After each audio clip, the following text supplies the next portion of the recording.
Hello there, fellow gamers. My name is Unedited Alex. Welcome to my game room. Thank you for watching. Okay, something horrible happened at the end of my session here with this game last time. I realized that I can't save the game. Apparently, for this prologue or tutorial part of the game, you can't save. So I had to skip everything actually to get back to where I was at last session.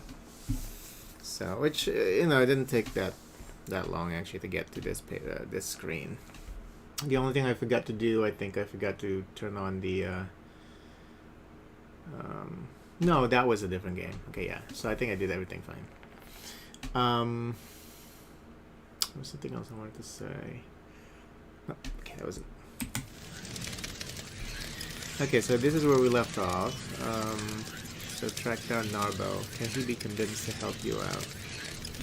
Okay.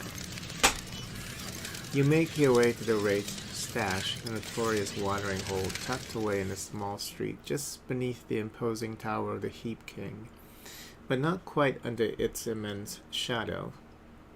Few frequent the establishment, which makes it perfect for Narbo and his little operation of honest merchants.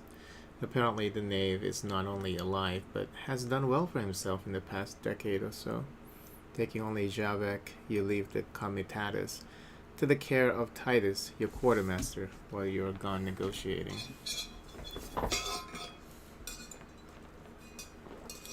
Ash is flitting from the black sky as you cross the street and nod to the bouncer of the Wraith's stash. You give him your sidearms quietly. Rules are rules, at least as long as they can enforce them. Yet they have the courtesy of allowing you to keep your dagger. And of course, they have no idea what the Javek is capable of, should it come to a scuffle. Not that you expect such a thing, but with Narbo, one never knows. Though you told your crew that he and you go way back, the entrepreneur is a capricious and manipulative man with whom you did not part on the best of terms. Does he remember that? Surely. Could he be persuaded to take your proposal? Who knows? Ah, shit, I keep forgetting to update that Twitch logo.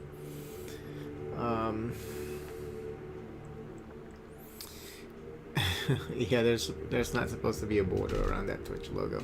I'm not double streaming to Twitch, by the way. It's just when I do stream on Twitch, every now and then I do, like when I play audio surf, it's a lot of work to just keep switching back and forth or set up a different scene collection. So I was just gonna leave everything in there.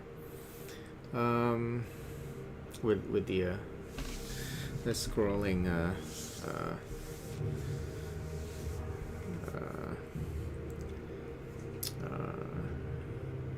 what would you call it? Scrolling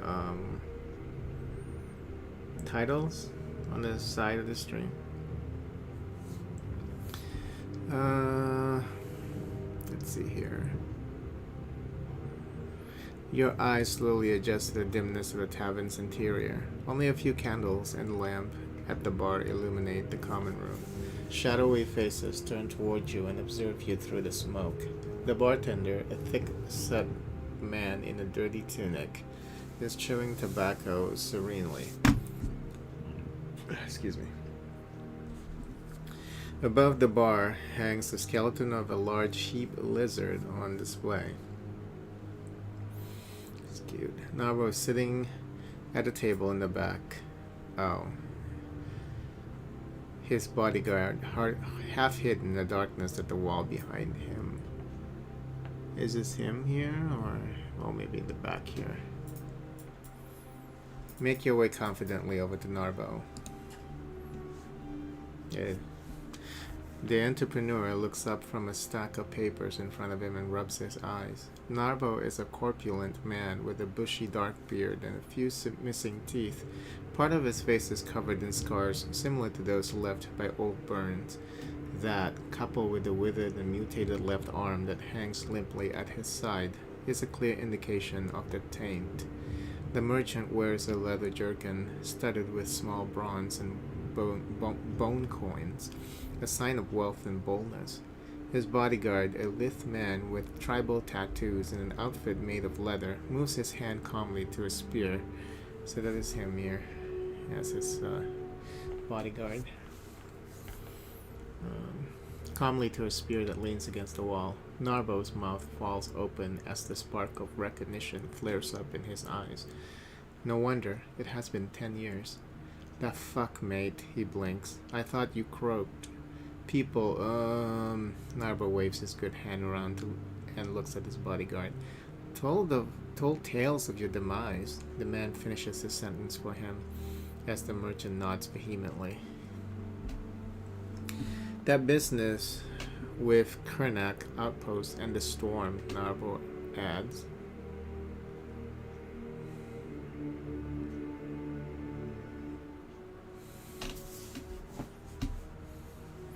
You tell him that you were indeed at Kernak when the terrible arcane storm struck.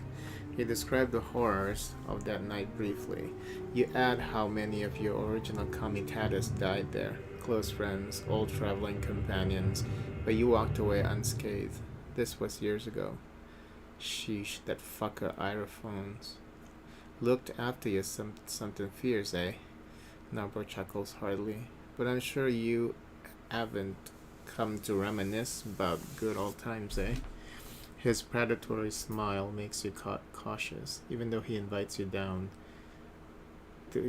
sit down with a casual wave of his meaty hand.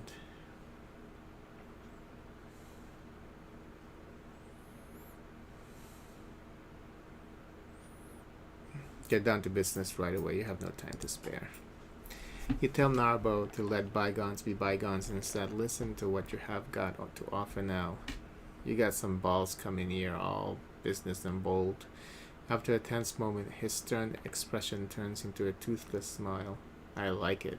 The bodyguard visibly becomes less tense. Narbo opens his arms wide and bows his head. Let me hear it, mate. You breathe in. Time to outline your proposition.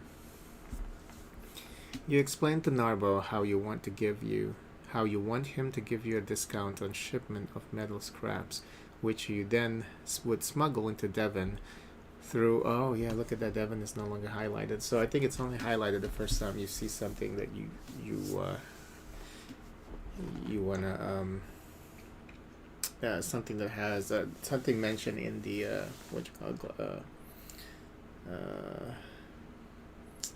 in the lore book. So that's good though, because then I won't click on them like too many times thinking that I haven't read up about them. Which you would smuggle into Devon through contacts you have in the city's underworld. The profit on the shipment would be quite exquisite. You did not name your contact, but divulge enough of her that the plan looks solid. Buyers, you say, are lining up, expecting the shipment soon. Narbo sits in silence, eyes fixed on the table as if listening to some noise from afar. He does not cut you off at any time during your proposition. At length, after you are done, he looks up and gives you a weak smile.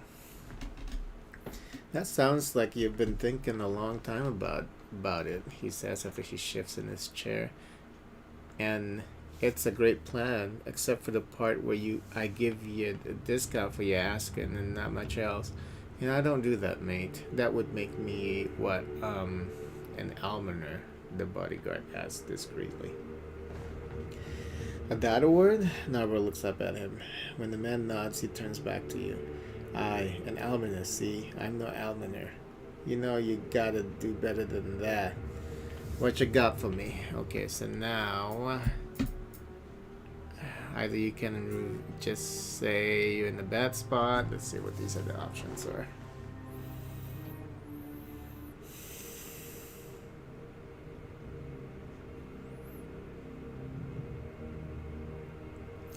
I'm gonna take that chance. Moderate chance of success. Tells him that you will be in his debt. He will make a tidy profit as it is, but you will owe him a favor. Oh. How many resourcefulness do I have? Oh. There was a tutorial here that I completely missed. Okay. Some choices have dependencies, meaning you can pick a certain choice if you have the right prerequisites, perks, companions, resources, journals, and so on. Some choices involve tests that can be failed or succeeded with different consequences. Perks, characters, and resources can change this chance of success in tests. Test difficulty is represented by a number between 1 and 100 that you need to roll equal to or below. Okay.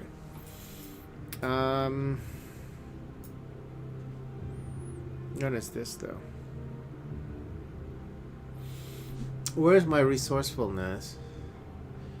They didn't they haven't taught me about this. I don't see. If I click well, no, I can't even. Oh yeah, I can. But where is that? Where is that coming from? Looks like this is my money. 23 bras, 8 lurg, 5 chargers. Measure defensive power in combat, offensive power, cargo, available supplies, march, and movement. But I don't see where that whole thing about resourcefulness. Oh, I'm just gonna do it though. I'm just gonna do it. Success 56 to 61. I suppose you don't be croaking just so I can't collect an unsaid debt. Narbo's chuckle turns into a short wheezing cough. Alright, well I know you have to be a man of your words. And we used to run together, so I know you're good. But just to be clear, you do owe me for this, and I'll collect. I'll collect right now, in fact. You're headed to Devon by the way of Avenham, eh? When you nod, Narwhal leans closer and signals his bodyguard. The man with the dreadlocks steps closer and carefully produces a small packet from beneath his leather jerkin, then puts it into the merchant's palm. This here little fella is mighty important to me, see. If you take this out of the city and deliver it to my associate in Avenham, we're even. You get your discount scrap from me. The merchant offers you the package. Javek draws in a breath, but before he could speak, Narbo interrupts him. And before pretty boy here asks, no, I won't tell you what's in it, and don't even think about opening the package. What I can say is it ain't dangerous to you itself, but you might want to keep it hidden from the damn militia of good old craphead. You take the package. The way Narbo glares at you makes it clear that you have no choice, no other choice. This might be the opportunity you had hoped for. The package is small enough to fit your palm, feels very light, and is wrapped in fine leather. You pocket it after briefly observing it. You'll be looking for a man named Cornar in Avenham. He ain't to be trifled with either. Just tell him I sent you and you'll be fine. You find him or his men in Lavinus watering hole most of the time. Give this little fella to him and to him only, understand?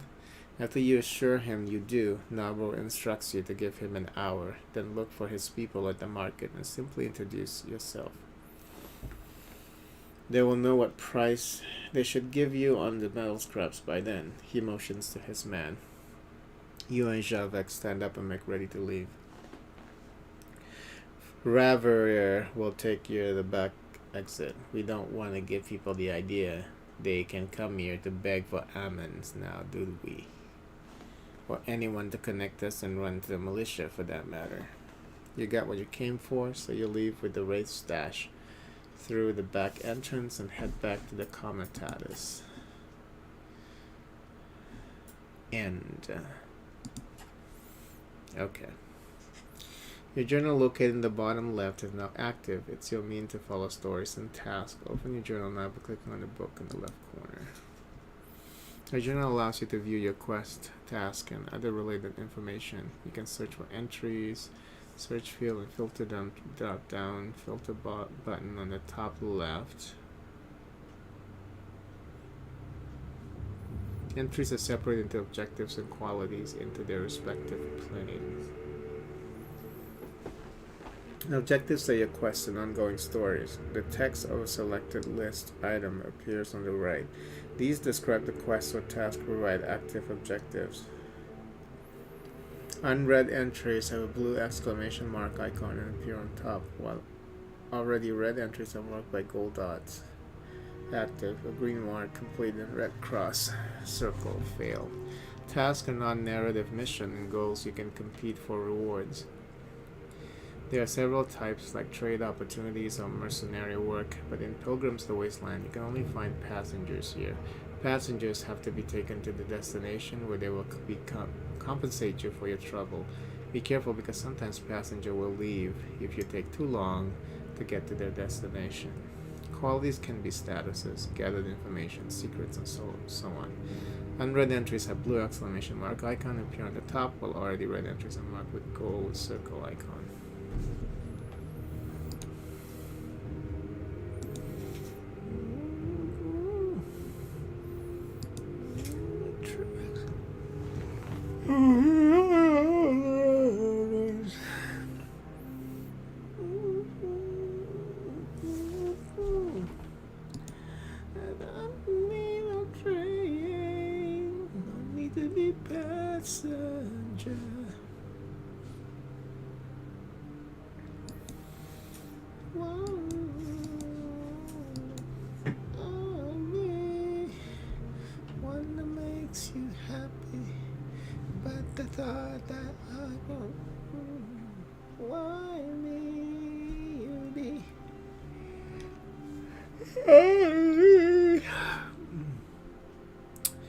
Okay, looks like we can check out the Heap King, or there's always something to be had here.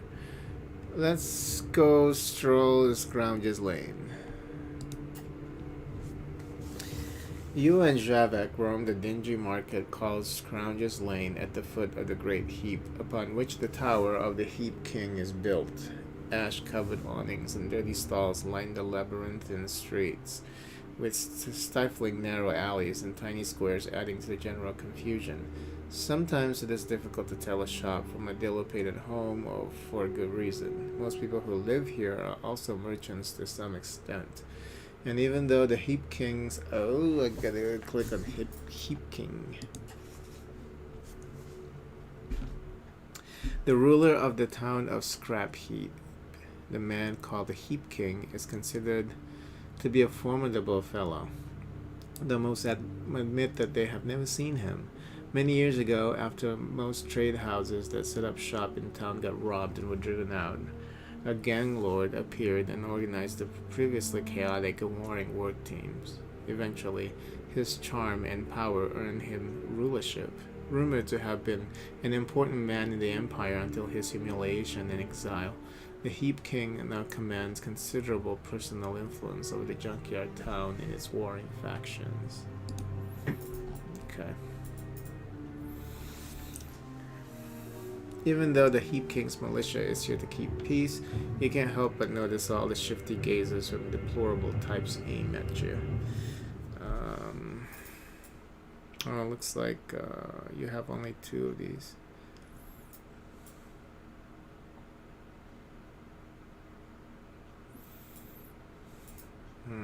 High chance of success. You recall a little shop hidden in the alley. Its owner used to peddle dwarven curiosity. Perhaps it is still there. Let's do that.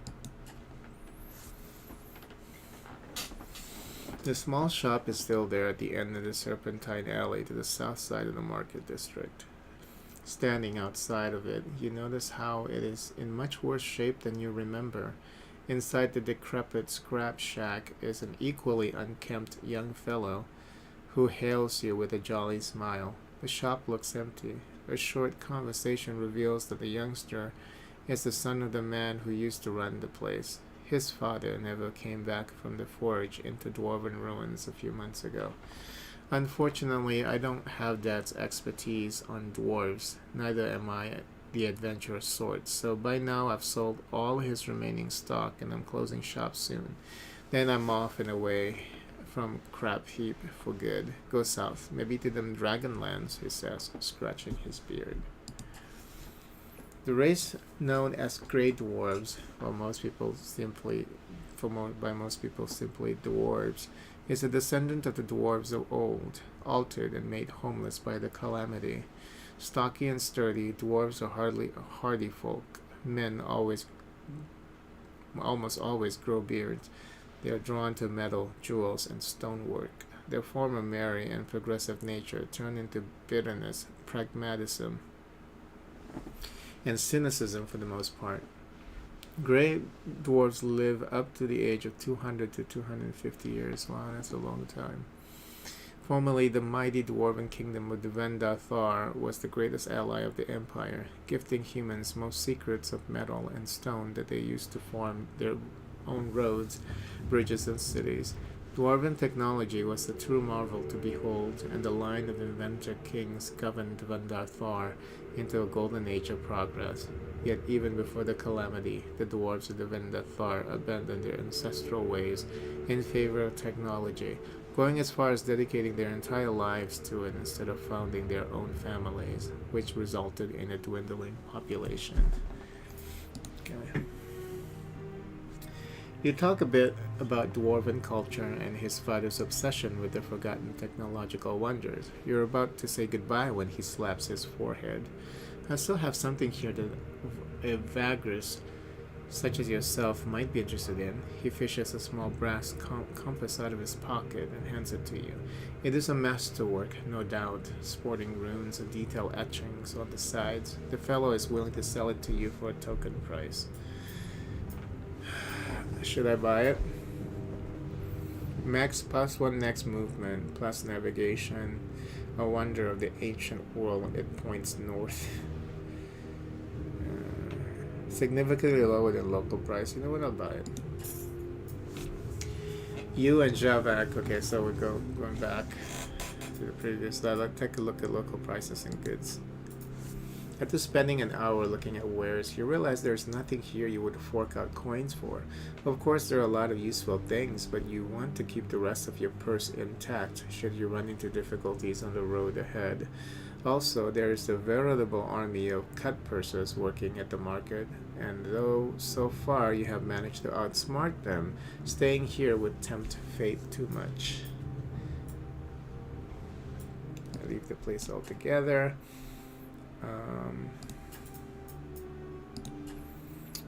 And let's go visit the Heap King before we go to the market and purchase what we need to purchase. Walking up to the great heap, to the immense tower, is a daunting task. Up on the hill, it is even more difficult to breathe than in the ash-choked city at its feet. Oh, what's this? Oh yeah, I know. Okay. A hot wind blows from the south. Every step is so torture. By the time you reach the gates of the tower, your chest is heaving and you keep coughing up soot. Before you rises the tower of the Heap King, ruler of this trash pile of a town. Excuse me. The whole structure is cobbled together from scrap, with the lower levels covered in metal sheets. A huge bonfire of yellow-white flame burns on its topmost level day and night, a beacon for the scavenging teams to follow home. Looking nigh impregnable, the fortress has only one entrance. A small group of guards sneers malevolently at you as you approach. Better turn back if you have no business here, vagabond, the ranking gatekeeper says from under a mask attached to his bronze skull cap.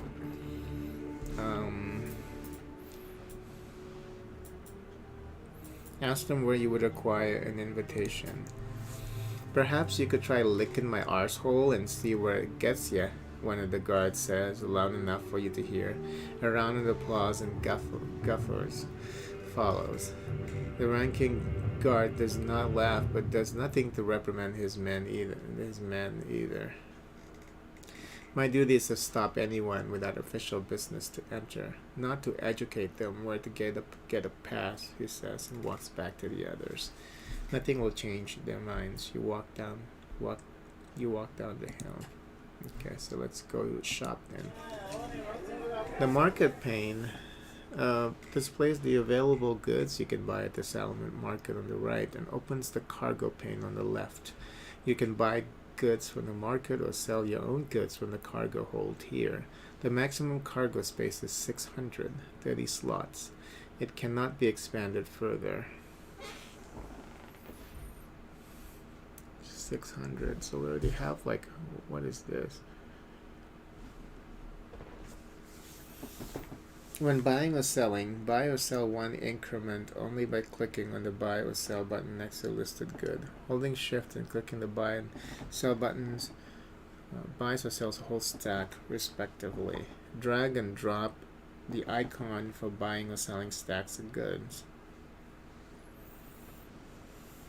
Holding shift and clicking the icon opens the window where you can specify quantity you wish to buy.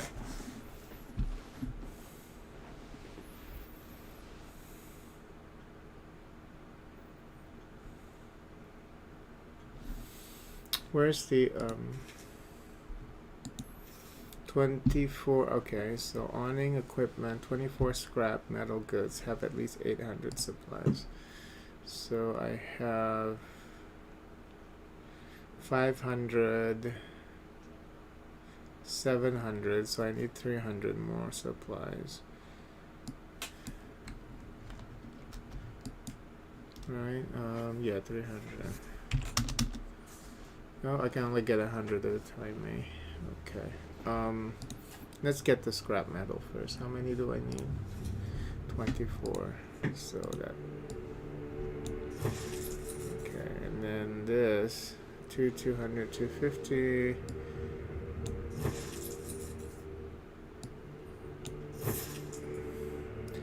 They're out of freaking supplies. 500. Oh, okay. 500, 750, 800. Okay. And then where's this awning bullshit? I don't see anything here. The awnings equipment.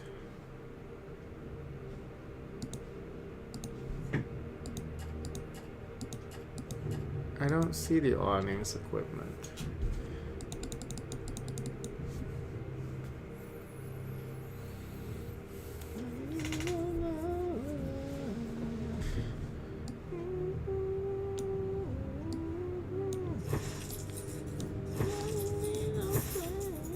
Oh, here we go. Equipment that you can attach to the Comitatus is sold on some markets or found throughout your travel.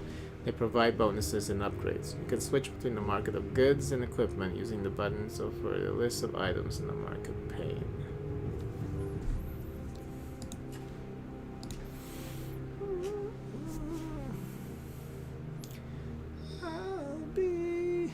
Linen awnings stretch over saddles and carts to block harmful weather effects and provide shades.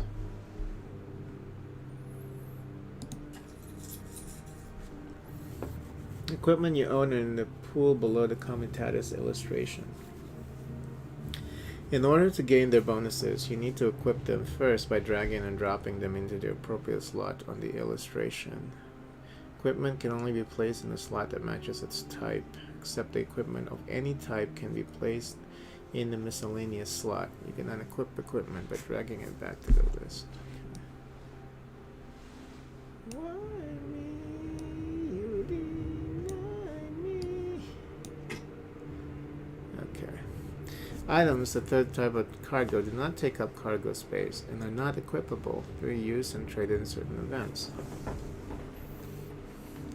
You can switch panes in the settlement and the active pane to open the corresponding pane of the Comitatus management on the left.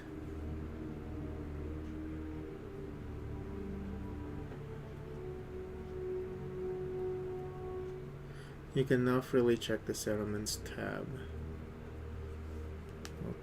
Okay, I don't understand what they mean by that. When you're done exploring, on the top right to leave Scrap Head. Once you leave, you cannot come back to this place. To place in Pilgrims of the Wasteland. Be sure to do everything you want before venturing forth. Okay.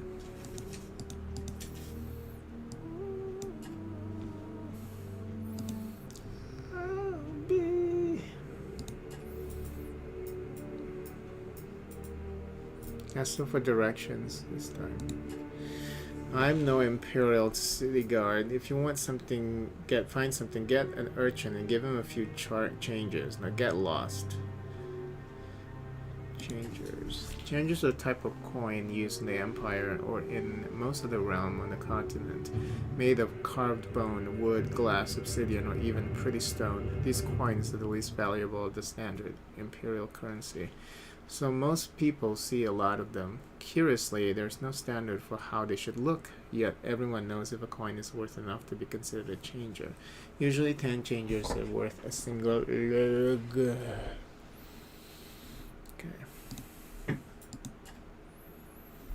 Okay, so nothing else we can do here. Packed up, restocked on supplies, and with all your business you're concluded, you finally make ready to leave the decrepit town of scrap heap behind in the morning. You spend the night inside a guarded compound, not for free though, so that's one lurg. On second thought, there are things you wish to get. Let's do that. You set out at dawn, ashes flitting from the sky, and the distant mountains rumble ominously in the morning twilight as your comitatus reaches the west gate of the town. You notice almost immediately that the militia at the gates is questioning and inspecting travelers. Move along towards inspection. You realize that even if they're looking for the package Novo gave you, there's a minuscule chance of finding it among several departing caravans, all made up of dozens of people, respectively. Besides, the packet is tiny and well hidden at the bottom of a sack of dried mushrooms. A robed magistrate of the Heap King appears to coordinate the search effort, picking out people or even whole traveling groups for inspection as your comitatus draws near. It takes only a passing glance from him to check you and your crew before he motions to the guard to let you through. You quietly pass under the gate and out into the broken wasteland. The comitatus is well on its way, and Scrap Heap is a mere dot on the horizon by the time Javek joins you at the front of the line. Like you said, you made the right choice with this venture. Talk of how you may have saved us all is spreading like wildfire, he says with a faint smile.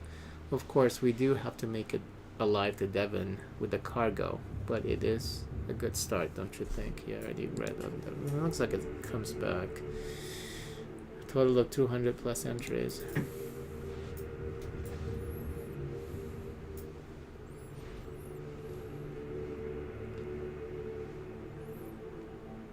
Just not in agreement. Well, I'm sure it'll be fine. It's not like we started this business yesterday. With that, you both go back to your duties and the constant monitoring of the horizon. If all goes well, you should reach the Wound in a few days, where you can turn south along the edge of the Molten Tongue and travel down to Avernum. Okay, so we haven't read anything about the Wound in the Molten Tongue. Oh no, we already read about the Molten Tongue. Okay. The chasm called the Wound is a 15 miles long cleft that runs between broken hills right next to the dead forest on its southern side. True to its name, the 100 to 200 yard deep ravine's bottom glows with a crimson light and is covered with a blood-like liquid. The penetrating, horrid smell of gangrenous wound permanently covers the whole area. No one has ever returned from the ill-fated ventures to the bottom of the pit. Abominable creatures born of the blood-like liquid wander the wound's vicinity, sometimes attacking indiscriminately, other times not paying mind to passers-by. Interesting. The journey continues. You get +3 morale, a second chance achievement. Your progress is saved at checkpoints. Whenever you leave a settlement, reach a store-related checkpoints, as well as start Start of each game day, your game is saved automatically, overriding previous autosave. Manual saving is unavailable in the standalone story Pilgrims the Wasteland. In the open world main campaign, you can save manually in the game menu. F10 escape. Except during combat and events. You can load your save games from the load menu. F9 to access directly or from in-game main menu. Okay. There they were, with a full cargo hold and filled with newfound hope. Yet, the road ahead still promised hardships and peril. I travelled with them southwards, expecting to reach more habitable lands beyond the Molten Tongues river of lava. I think I'm going to stop here, though, because it's been 40 minutes. I just want to get to a place where I can save because of what happened at the end of last stream. So let me make sure that I can access. Yep, I can load the game. Okay, very good. Finally. They even save it twice, an autosave checkpoint plus the regular autosave, I guess. All right, I'm gonna stop here. This is getting kind of interesting. Yeah, I like this game a lot. It's just one of those games where it shows a lot of reading. But I like it. I like it so far. Can't wait to. I guess we're gonna do battles next, because that's part of the game. So, but I like the presentation. Story is okay, but this is also just a tutorial part of the story. You know, this old guy is just telling what happened to his comitatus, was it? So, yeah, it's just you know, right now it's too much reading. I just want to chill a little bit. I just want to check out the game. But yeah, seems okay to me. Well, if you like the stream, make sure that you hit that subscribe button. It helps out a lot. Thank you so much for watching. Until next time.